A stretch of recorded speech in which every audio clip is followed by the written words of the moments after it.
Hey, Gary, I want to talk a little bit about data monetization and what it's going to mean to our world, how big data is going to change the way we live. Heard some conversation on Squawk Box the other day about the negatives of what corporations are doing with data and how Google's purchase of Fitbit may be leading to some future consequences, and how Google's arrangement with, I believe it's Essentia hospitals and their access to medical data and what the ramifications of it might be. I personally think that we have too much fear wrapped around the sharing of our data and the use of our data. I see the access to data and the ability to use artificial intelligence and general learning to compare my data with your data and 50 million other people's data as a way of helping us live better lives and longer lives. I shared with you not recently a 50-year-old friend who has just recently been diagnosed with renal cancer. He's 49, 50 years old, and they kind of basically said it's been in his body for the last several years. Well, what if, as I've talked about before, we had smart homes and he'd had a smart toilet and his toilet analyzed his urine every day?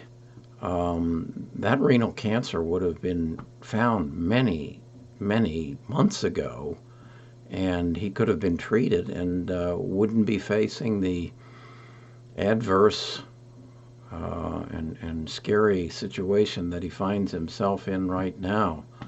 And if, in fact, he had that compared to other people over years, I feel quite certain that the diagnosis would have been made and he'd have been fine.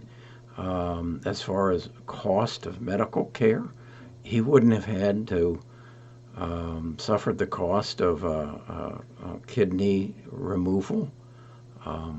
Wouldn't be going through the chemotherapy he's going to be going through and the radiation. No, Becky, I have to disagree with you.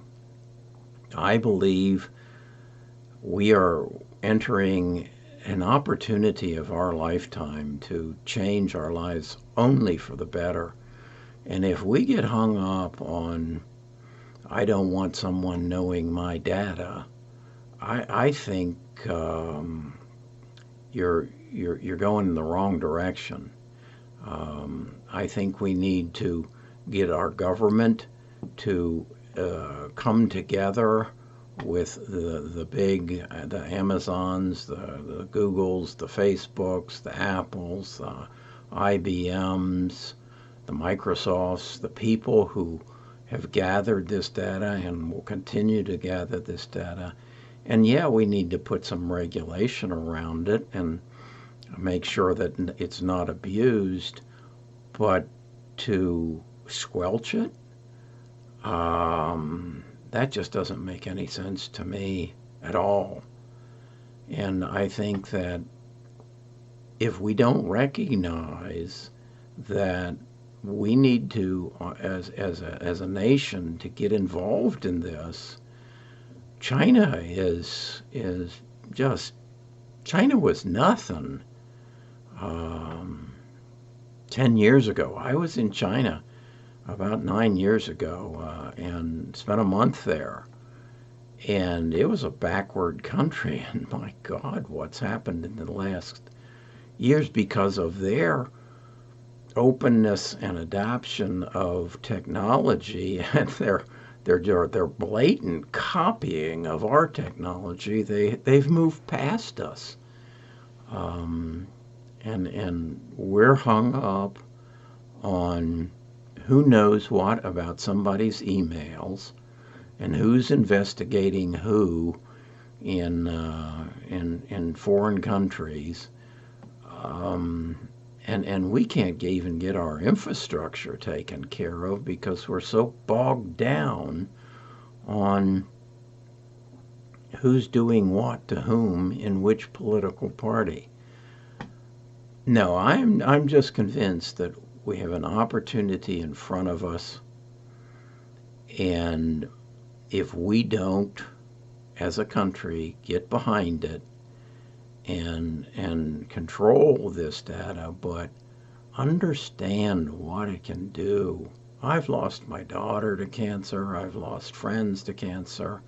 I've got my wife's cousin's daughter is dying of cancer. This all could be brought under control with early diagnosis. And how do you get early diagnosis? Well, my Fitbit would be a big help. My medical records would be a big help. A smart toilet would be a good help. I'm aware that my wife and I were talking. Shortly after I retired and was 65, I started getting a blood test. And every year, I didn't do it for 60-some years.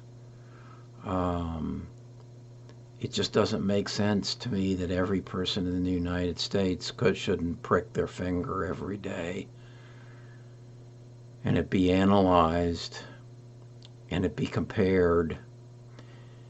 It doesn't make any sense to me that we shouldn't have a toilet that analyzes my urine and my defecation every day, and everybody should do that every day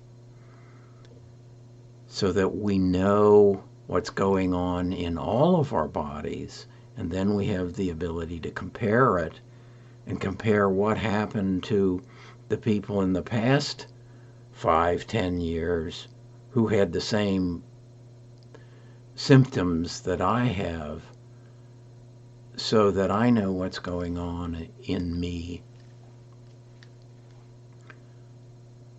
Data monetization and the recognition of the power of big data is something we all need to welcome, embrace, and encourage.